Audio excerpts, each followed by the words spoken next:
Development, child development. ఇక నాలుగోది ఎవరైనా అంటే ఐటీడీ టీచర్, ఐటీడీ డిపార్ట్మెంట్. అంటే ఉమెన్ అండ్ డెవలప్మెంట్ ఎక్కడ ఉంది? అంగన్వాడీ సెంటర్ అనేది women and development, child development.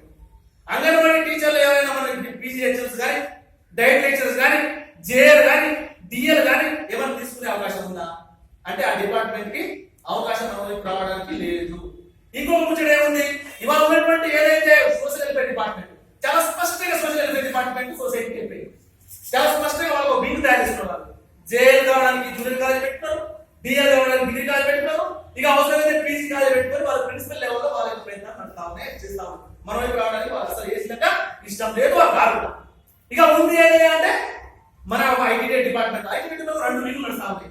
ఒకటి సొసైటీ కింద నడుస్తా ఉంది, ఇంకోటి గవర్నమెంట్ టీచర్ గా మనం ఏదైతే డిఎస్సి, ఏదైతే మనం 0108 అని చెప్పేసి పెద్దలు అనుకుంటున్న అన్ని అవకాశాలు నేను ఆ మధ్య కూడా చెప్పొచ్చా పాలనలు చాలా స్పష్టంగా 1986 సంవత్సరంలో డిఎస్సిలో డిఎస్సి టాపర్ ఎక్కడ తీసుకున్నారు? మీరు ట్రైబల్ వెల్ఫేర్ ఆశ్రమ పాఠశాలలోనే అపాయింట్ తీసుకున్నారు. కానీ రాను రాను ఏమైపోతా ఉందని మన మీద చిన్న చూపు, ట్రైబల్ అనే పదం ముందుగా ఒక చిన్న చూపుతో వచ్చి లాస్ట్ ఇప్పుడు ఏమైంది? లాస్ట్కి చివరి స్థానంలో డిఎస్సిలో చివరి స్థానంలో చేపట్టారు మన ఆశ్రమ పాఠశాల సిపిఎస్ లో పెట్టినటువంటి పరిస్థితి వచ్చింది. అంటే ఇక్కడ మనం ఏం చూస్తా ఉన్నాం అంటే వాస్తవ పరిస్థితి చూస్తే ఇవాళ ఏదైతే మనం ట్రైబల్ టీచర్ అని చెప్పేసి అనుకునే ఒక భూతత్వంలో సొసైటీ కింద పోతుందని చెప్తున్నటువంటి అధికారులకు స్పష్టమైనటువంటి వైద్యంతో మనం తీసుకోకపోతే జరగబోయే ప్రమాదాలు ఎవరు కూడలేదు. రామచంద్ర అన్నట్టు దీంట్లో భూతల భైరవ లెక్క మల్లట రాష్ట్రపతి అని తెలిసి నేను డైరెక్ట్ అక్కడ పేస్ చేసిన రాష్ట్రపతి మళ్ళీ రాష్ట్రపతి ఆమోదంతో మళ్ళీ సేమ్ కోసం పోవాల్సిన ఏమేమి పోతుంది సార్? గెజిట్ ఏమని చూపించారు? ఏదైతే కోర్టు ద్వారా పోయినటువంటి ఇష్యూ అది ట్రైబల్ ఇక్కడ ఏదైతే పంచాయతీరాజ్ టీచర్ లేకపోతే గవర్నమెంట్ టీచర్ల మధ్య వారిని ఆ వారు పోగొట్టడం కోసము ఇది కాదయ్యా మీరు ఇది అవకాశం గెజిట్ ద్వారా మీరు కల్పిస్తారు, మీరు కలుపుకోండి, మీరు షార్ట్అవుట్ చేసుకోండి. ఏంటా షార్ట్అవుట్ చేసుకోండి, ఎలా మీరు ప్రమోషన్ తీసుకోవాలని చెప్పేసి మనకు ఆల్రెడీ ఉన్నటువంటి ఏదైతే ప్రభుత్వ గవర్నమెంట్ పాఠశాల ఉన్నటువంటి టీచర్లకు ఉన్నటువంటి రైట్ ఏదైతే ఉందో మనకు అదే ఉంది. ఆ అలాంటప్పుడు ఎందుకు చేశారని చెప్పేసి అన్నప్పుడు మేము పల్లరాజు సాయం అనమాట. లక్ష్మణ్ గారు మీరు ఇంతగా అంటారు కదా ఇన్ని సంవత్సరాలు మీరు 1975లో వచ్చినారు, 76 లోకల్ గ్యాస్ ఇస్తున్నారు, 89లో 32 జిల్లాలు కలిపి అంటారు కదా. మరి ఈ యొక్క ప్రయాణంలో మీరు ఎందుకు తీసుకోలేకపోయారు? ఎంఈఓ కానీ, డిప్యూటీఓ కానీ, జేఏ కానీ తీసుకోవాలి డిపార్ట్మెంట్. మరి మీరు ఎందుకు తీసుకోలేదని చెప్పి ప్రశ్నించారు. అప్పుడు నేను చాలా స్పష్టంగా చెప్పాను సార్, అక్కడ సొసైటీకి పోవాలా, జిల్లా పరిధికి ఇక్కడ ఈ ఛానల్ పోవాలా, ఈ ప్యానల్ పోవాలా అర్థం కాని పరిస్థితుల్లో దోలయాన పడి ఇవాళ అంతా అయిపోయింది సార్. పీజీహెచ్ వరకు అయిపోయింది ట్రైబల్ వెల్ఫేర్ డిపార్ట్మెంట్. అన్ని ఉంది అందులో చదివినట్టుగా జీవో నెంబర్ 1996 275 జీవో ద్వారా ఏదైతే వచ్చినటువంటి హక్కుని భుక్తిగా మార్చడం కోసము మొన్న 2012-15 సాధించుకున్నాం. అంటే ఇక్కడ ఎన్ని దశాబ్దాలు మనం రాసాము అంటే ఇక్కడ తెలియక రాసాయమ్మా. ఆ హక్కుని మన కోసం రావడం కోసం రాబట్టుకోలేమని చెప్పేసి అది కూడా వస్తే అప్పటి నిజం అనిపించింది. అంటే సార్ ఇక్కడ ఎందుకంటే మోసం అనేది జరిగింది సార్, అది ఏ రకంగా మోసం జరిగింది జరిగింది, కానీ అవకాశం ఉంది కదా ఇవన్నీ మనం చూపిస్తామని చెప్పేసి స్పష్టంగా చూపిస్తే పల్లారేశ్వర గారికి చాలా స్పష్టంగా ఒక అవగాహన వచ్చింది. సేమ్ డిప్యూటీ సీఎం గారి దగ్గర చూస్తే ఆయన కూడా అవగాహన వచ్చింది.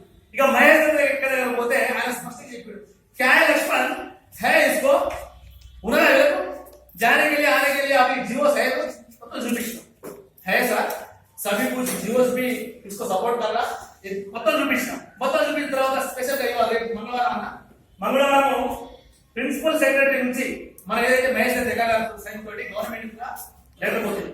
దయచేసి ఈ లెటర్ అనేది మొన్న ఎవరైతే మన చేయాలని కాదు సెక్రటరీ ఉన్నప్పుడు మాత్రమే గవర్నమెంట్ ఒక లెటర్ రాశారు 2005. ఈ మధ్య కాలంలో ఏ ఒక్క రోజు కూడా ట్రైబల్ వెల్ఫేర్ డిపార్ట్మెంట్ గవర్నమెంట్ కి మామూలు కలపమని చెప్పేసి రాయలేదు.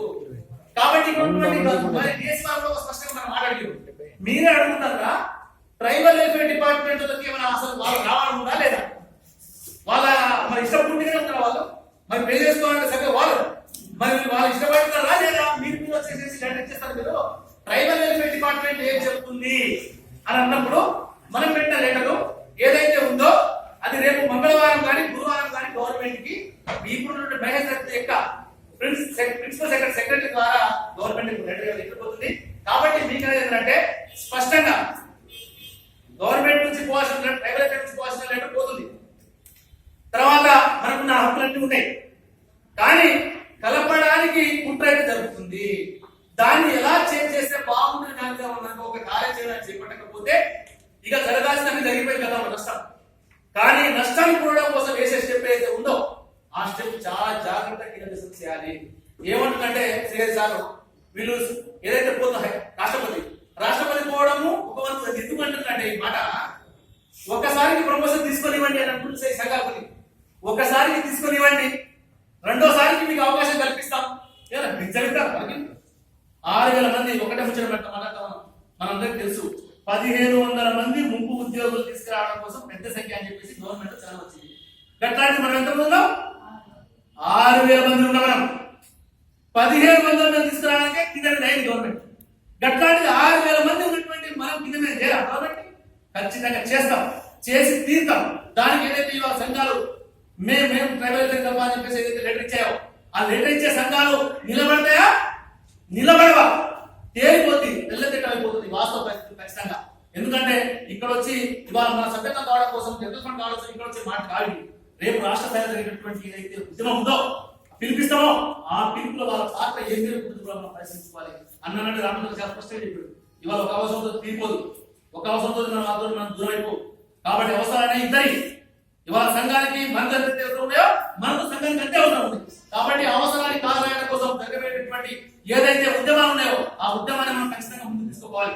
వాస్తవ పరిస్థితులు ఇవాళ మోసమైతే దగైతే జరుగుతా ఉన్నది, దాన్ని మనం పసిగట్టి మనం ముందుకు పోయేటటువంటి ప్రయత్నం చేయాలి.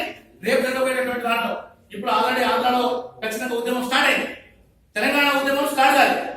మన 16 సంఘాలకు దీని మీద స్పష్టంగా లేకపోతే జీవోతో సహా సూచన జరిగింది. అలానే ఆయా సంఘాల నాయకులు ఆయా సంఘాల సభ్యులు ఆ కాపీలన్నీ కూడా దగ్గర పెట్టుకొని ఖచ్చితంగా స్పష్టంగా, ఎందుకంటే వీళ్ళందరూ ఇప్పటికీ కూడా సొసైటీలోనే ఉన్నటువంటి భావాలు ఉన్నారు, ఆ భావం నుంచి బయటపడి చేసి మనం ఉమ్మడి చర్చలో మనం చేరేటట్టుగా ఖచ్చితంగా ప్రయత్నం చేయాలని చెప్పేసి స్పష్టంగా టీఎస్సీ చెప్పకపోతా ఉంది. డిప్యూటీ సీఎం కేటీఆర్ గారిని అందరినీ కింది స్థాయి వరకు కేసీఆర్ చెప్పినట్టు డైరెక్షన్ లో కేసీఆర్ కూడా డైరెక్షన్ చెప్పారు. రాజశేఖర రెడ్డి ఆయన ఒకటే మాట్లాడారు, సీఎం గారికి వచ్చే ముందు మీ అధికారులకు స్పష్టమైనటువంటి అధికారులతో కానీ మంత్రులతో కానీ ఆయా శాఖ ఏదైతే మన గిరిజన శాఖ సంక్షేమ శాఖ మంత్రివర్యులు చంద్రులతో సహా అందరికీ కూడా స్పష్టమైనటువంటి సబ్జెక్ట్ ఇవ్వండి. మీరు అలా ఇవ్వకుండా మన ఆయన దగ్గరికి పోతే వీళ్ళు మనకు ర్యాంక్ ఫీడింగ్ ఇస్తాయి. ఇక ఆడపై మనం చూస్తుంటే ఆయన ఫోన్ చేశాడు, ఫోన్ చేయడానికి కింది టైం పిలిచేవాడు లేదు సార్ వాళ్ళకి ఎక్కడ ఉంది సార్ అనేటటువంటి తప్పుడు సమాచారాన్ని ఇచ్చేటటువంటి అవకాశం ఉంది. కాబట్టి ఏదైతే రాజశేఖర రెడ్డి గారు మనకి ఏదైతే ఇచ్చారో దాని రూపేణ మనం అందరం కూడా కింది నుంచి కొట్టుకొచ్చిన ఇప్పుడు దాని ఒక స్పష్టమైన వైఖరి వచ్చింది. మొన్నగానే నిన్న మన జేడీ సార్ ఇద్దరు జేడీ రిటైర్డ్ టీచర్ రిటైర్డ్ మన సిఎన్ఎస్ కమిషనర్ తర్వాత 3 రిటైర్డ్ ఉన్నారు. మన జేడీ సార్ మొత్తం 6 కమిటీ సార్ కమిటీలో మన చర్చ మన ఈవినింగ్ చర్చ జరిగేటప్పుడు నేను వాళ్ళతో మాట్లాడిన తర్వాత మళ్ళీ కమిషనర్ కిషన్ సార్ పోయింది. కిషన్ సార్ ఏమంటే లక్ష్మణ్ వీళ్ళని చేర్చమని మీరు బాగా ఎంటపడుతున్నారు కదా, రేపు వీళ్ళ హక్కులు కూడా కాలు రాస్తాయిగా అని ఒక మాట అంటే కిషన్ సార్కి ఏమనుకుంటుందంటే ఇది సెటిల్ ఏరియా సర్కార్ ఏరియా ఉంది కదా, మరి రేపు వీళ్ళు ఉమ్మడి ఈ హక్కులన్నీ పోతాయి